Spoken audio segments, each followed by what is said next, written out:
Estudios y estadísticas revelan que una persona agresora, una pareja agresora, tiene muy pocas probabilidades de recuperarse en el sentido de dejar la agresión como mecanismo suyo de interrelacionamiento. Son los estudios que revelan esta situación, razón por la cual las autoridades del Ministerio de la Mujer, por sobre todo, instan a las mujeres, principales víctimas, a formular denuncias. En lo que va del año 2017, 814 personas presentaron denuncias de violencia doméstica por primera vez en el Ministerio de la Mujer, pero pronto podrían unirse a las otras 966, que ya cuentan con denuncias en años anteriores, pero que en los últimos 5 meses volvieron a sufrir algún tipo de abuso. Muchas de las mujeres víctimas de violencia permanecen junto a sus parejas esperando que éstas cambien, pero especialistas afirman que esto en muy pocas ocasiones ocurre. Hace 11 años estoy en atención y donde muy pocos casos hubieron en que el hombre intentó recuperarse. ¿Qué ocurre? Todos los escritos, los estudios que hicieron psicólogos, psiquiatras con agresores recomiendan de que si el agresor no busca una ayuda profesional, que esa mujer lo deje porque él no va a cambiar. Y la prueba es que vienen acá mujeres con 40, 50 años de matrimonio, donde siempre fueron víctimas de violencia y que simplemente tenían la esperanza de que con el tiempo él pudiera cambiar. Nadie cambia así como por arte de magia, no tenemos una varita mágica para cambiar la actitud de esa persona.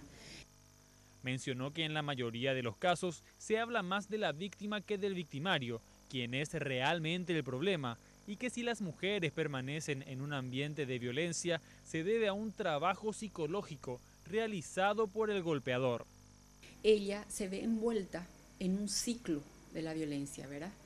Donde el agresor con su conducta le va creando a ella una situación de dependencia, no solamente económica, aunque también está presente la dependencia emocional. ¿Qué ocurre en el ciclo de la violencia? Él empieza a ponerse nervioso por motivos varios.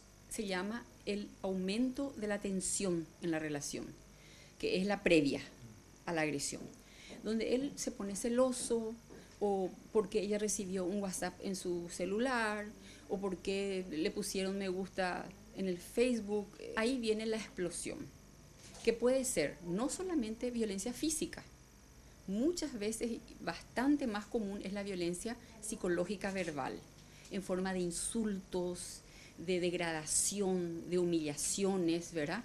Que puede derivar o no también en una bofetada, en un empujón o en otro tipo de agresión física. El problema se da cuando el agresor presiente que la mujer realizará una denuncia por violencia a las autoridades. O sea, le promete el oro y el moro, o le promete que va a buscar ayuda psicológica. Entonces ella le quiere creer otra vez por esta crianza que recibimos, de que la mujer es el pilar del hogar, de que la madre es el padre de mis hijos, etc. Entonces vuelve otra vez a aceptarle.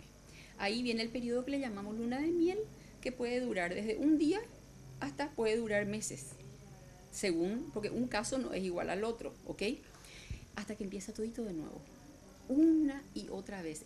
Las autoridades del Ministerio de la Mujer recordaron que en lo que va del año, unas 2.854 llamadas se recibieron al servicio gratuito de Fonayuda 137 y 21 mujeres fueron trasladadas a los albergues del Ministerio, por lo cual recuerdan a las víctimas que no están solas y que pueden recurrir a la cartera de Estado para recibir asistencia.